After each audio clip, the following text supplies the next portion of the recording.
Maka saya mengajak, kalau mau zikir pagi sore, dimulai syahadat, selain subhanallah, alhamdulillah, Allahu akbar, la ilaha illallah, tambahkan la haula wala quwwata illa billah. Itulah isi qalbu Rasulullah. Qalbu Rasulullah itu qalbu la haula wala quwwata illa billah. Karena beliau selalu di situ. Ternyata beliaulah yang memegang kunci surga. Maka di kolbunya ada sir rahasia la haula wala, ada sir subhanallah, ada sir la ilaha illallah di kolbu Nabi. Kan taman surga. Jadi taman surga hakiki ada pada diri orang yang berzikir. Inilah sebabnya kenapa ahli zikir didatangi oleh orang-orang yang haus dengan persoalan surga. Ingin berkunjung ke surga, sebelum masuk surga, kunjungilah siapa yang kolbunya sibuk mengingat yang nama orang itu ada di dalam surga, Nabi Muhammad sallallahu alaihi wasallam. Dalam Israiliyat yang dinukil oleh Imam Asyuti, tapi Asyuti mendiamkannya, berarti beliau menganggap ini makna sahih. Dedaunan surga ruasnya bertuliskan Muhammad, bertuliskanmu, tapi ini bukan huruf hijaiyah biasa, ini huruf sana, huruf surga. Huruf itu banyak, ada ribuan huruf di alam sana. Di antara huruf itu yang diturunkan ke bumi ini, yang masih berhubungan dengan alam sana, itu cuma huruf hijaiyah. Berapa huruf hijaiyah? 28 itu huruf dari sana. Makanya Allah ketika turunkan Al-Quran, ada yang diturunkan ayat-ayat di sana. Jadi ayat ada yang turun ke bumi, bumi alam ini, bumi zahir, ada yang turun ke bumi alam lain. Namanya Jabarut. Alam Jabarut dan Malakut ada di Quran. Di sana tertulis alif, lam, mim. Itu ayat dari sana Pak diturunkan. Ya? Alif, lam, ra, kaf, ha, ya, ain, shad, tha, yasin. Itu dari sana. Oleh karena itu orang Arab tidak paham, apalagi kita yang bukan Arab. Itu huruf-huruf hijaiyah yang dipakai oleh orang Arab. Arab pun tak paham. Sampai datanglah Sayyidina Ali yang mengambil ilmu langsung dari kota ilmu. Beliau menjelaskan makna itu, diturunkan kepada Sayyidina Abdullah bin Abbas. Maka Sayyidina Ibn Abbas adalah imam dari kalangan sahabat yang mengerti rahasia-rahasia huruf. Dan itu semua ada di qalbu Nabi Muhammad sallallahu alaihi wasallam. Ya. Imam Syuti mengatakan dalam riwayat yang dia nukilkan dalam Al-Khasa'is Al-Kubra, perempuan-perempuan surga, bidadari-bidadari yang sangat cantik, nggak ada apa-apanya dengan kecantikan artis di Indonesia. Artis paling cantik siapa coba? Kok dia? Kata dia BCL katanya. Itu di surga lebih bening dari itu. Bahkan urat-urat darah, pembuluh darahnya terlihat, saking bening orang itu. Perempuan-perempuan surga gak tahan Pak kita lihat. Itu baru bidadari, belum ratunya bidadari. Kata Al-Imam Asyuti, urat-uratnya bertuliskan nama Muhammad. Semuanya. Kalau ada kelihatan ya pembuluh darahnya itu kalau dibaca bertuliskan Muhammad. Saya setelah mengenal ada namanya huruf Jabarut, huruf dari alam sana, lalu ada huruf di bumi, baru saya paham maksud riwayat itu. Dulu nggak ngerti, baca kitab ini nggak ngerti maksudnya apa. Masa ada tulisan Muhammad di badan bidadari? Nggak mungkin. Tapi ternyata masuknya begitu. Ada aksara-aksara lain di alam sana. Ya. Maka dikunci di dalam Al-Quran Alif Lam. Tapi dalam tafsir ditulis hanya Allah yang mengetahui. Itu kurang tepat. Benar tapi kurang tepat. Untuk orang awam boleh, tapi untuk guru, kiai, ulama dia harus cari tahu. Ya, harus cari tahu bahwa ada maknanya di dalam tafsir. Baik.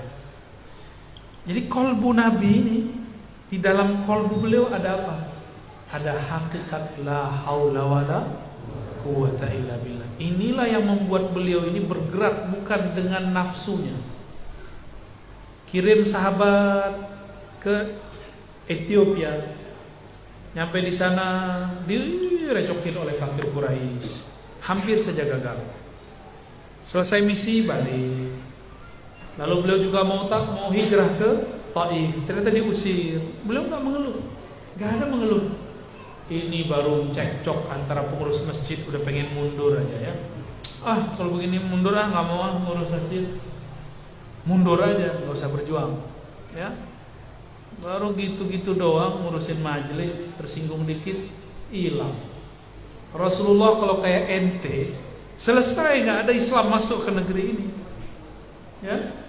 Jadi kita ini kalau mau berjuang mengurus umat nggak boleh gampang tersinggung, nggak boleh baper ke anak muda. Atau baper Pak?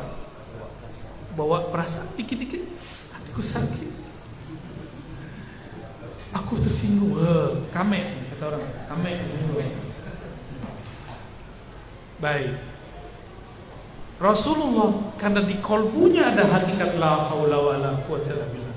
Belum menyadari geraknya ini harus mengikuti geraknya Allah. Jangan gerak-gerak sendiri. Karena kita ini bukan Rasulullah, maka lakukanlah segala sesuatu dengan meminta izin kepada Allah. Rasulullah udah kasih tahu caranya. Itu yang disebut salat hajat, salat istikharah. Ya. Jadi mulai malam ini kalau ada kegiatan, ada acara, salat hajat. Ada niat anak mau masukin sekolah, salat hajat. Ada mau buka usaha, salat hajat. Mau nikah, salat hajat, salat istikharah. Jadi salat istikharah dan hajat bukan hanya mau nikah. Semua apa aja. Karena orang yang begitu di kolbunya ada hakikat la haula wala quwwata, baru sholat jadi senjata. Wasta'inu bis-sabri was-salat. Kalau minta tolong pakai dua senjata, sabar dan sholat. Itu senjata dua-duanya. Berarti Allah itu kalau ngasih senjata bukan senjata fisik. Yang Allah kasih senjata ruhani. Ya. Suatu kali Nabi Muhammad SAW dimi'rajkan, diperjalankan naik ke langit ke-6 dan ke-7. Di langit ke-7 beliau melihat ada seorang nabi sudah sangat tua, bersandar tapi gagah, tetap tegak, bersandar di Ka'bah tapi warnanya putih. Dilihat wajahnya kok mirip wajah Rasulullah, bedanya lebih tua dari wajah Rasulullah sallallahu alaihi wasallam. Maka beliau tahu, wah ini Nabi Ibrahim, ya, Nabi Ibrahim. Berkalam-kalamlah ruh Nabi Muhammad dengan ruh Nabi Ibrahim. Nabi Ibrahim sudah meninggal, tapi jika ruh sudah mengenal jalan kepada Allah, maka dia bisa bertemu dengan ruh yang hidup di sisi Allah. Maka berkalam-kalamlah beliau, sampailah kepada pembicaraan tentang surga. Jadi asik Pak kalau bisa ngobrol dengan alam sana itu, ya, para wali-wali, para nabi-nabi itu mereka hidup paling enak. Tapi ujian juga paling berat, ya. Ujiannya ujian perasaan, sama suuzon, berburuk sangka. Sampailah pembicaraan mereka mengenai surga, bahan-bahan surga, tanah-tanah surga, pohon-pohon surga, rumah-rumah surga, semua tentang surga. Apa kata Nabi Ibrahim sallallahu alaihi wasallam? Ya. Wahai cucuku Muhammad, baligh ummataka minni assalam. Sampaikan salamku kepada umatmu. Ini umat Nabi Muhammad kan? Umat Nabi Muhammad kan? Ya, antum dapat salam Nabi Ibrahim. Makanya kita baca Assalamualaikum ya Sayyidina Ibrahim. Dapat salam, baru balas ya. Udah lama loh. Jadi ruh bisa kirim salam. Ini di hadis-hadisnya sahih.